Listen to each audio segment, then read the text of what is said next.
And joining me now in the studio to discuss the crisis with the Islamic Republic of Iran is Ilan Evyatar, author of a book appropriately titled Target Tehran.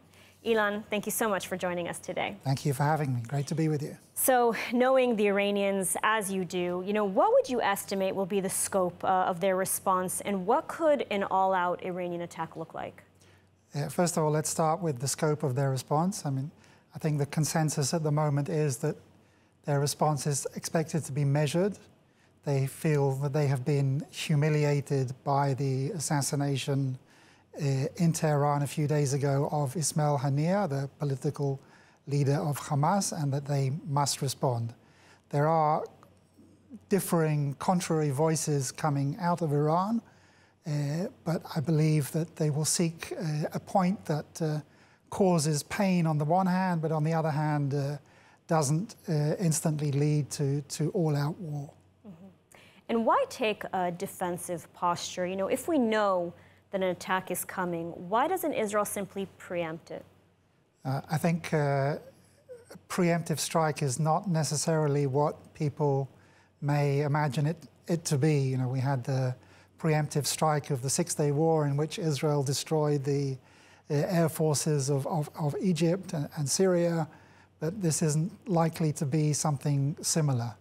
I think Israel should preempt if, for example, there is intelligence that of an all-out attack or an attack that can be prevented, then Israel should preempt. But going into a full preemptive strike will lead to all-out war, most likely, which is something that Israel seeks to avoid, and probably at this stage Iran seeks to avoid. Both sides have their reasons for wishing to avoid a war. From what I understand from intelligence officials that I have spoken to, is that Iran doesn't want all-out war at this stage because it's still seeking to gain a nuclear military umbrella, and Israel doesn't want war at this stage because it's not necessarily ready for war at this stage.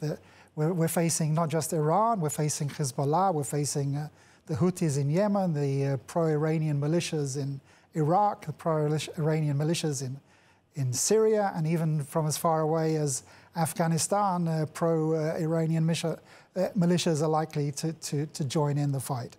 So this is a huge problem, and I think Israel will be probably better off breaking that down into smaller problems and digesting them one at a time. Yet the longer Israel waits, the more of a likelihood that Iran will attain nuclear capabilities, and then it'll be a whole new ballgame. If Israel cannot afford to allow Iran to attain nuclear capabilities.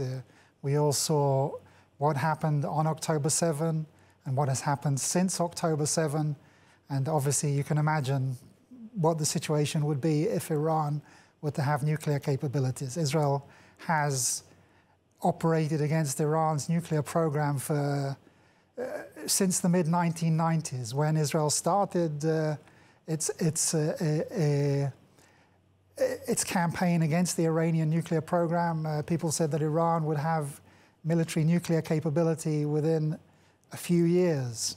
Yet, what are we now, 30 years later, Iran still doesn't have nuclear military capability. It has reached the ability to enrich uranium to very high levels, to weapons grade within a very short time, but it still needs to be able to miniaturize a warhead and to put that warhead on a ballistic missile, the means of delivery, and it's still quite away from there. So Israel still has time to act against that. Still has time.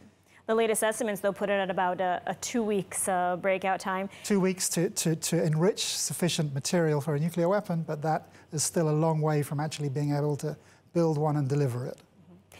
And I want to ask, the U.S. is deeply involved as well in the defense of Israel these days.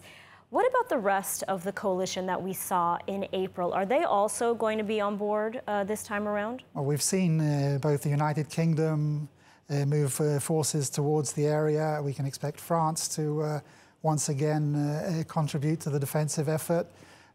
Jordan, for example, has taken a slightly different stand, saying that it won't allow Iran to violate its airspace, and it won't allow Israel to violate its airspace. But I think basically we can expect that same coalition of Western countries and of countries in the region that will provide assistance and intelligence, countries that are Sunni, moderate, pragmatic countries and are opposed to Iran as well.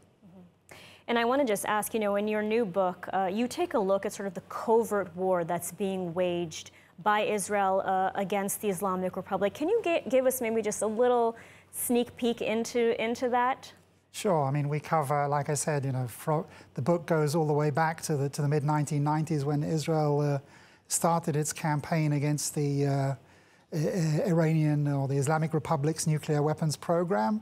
And we look at various operations, at assassinations of nuclear scientists, at the Israeli removal without permission of the Iranian nuclear archive from the heart of Tehran and how it was smuggled to Israel.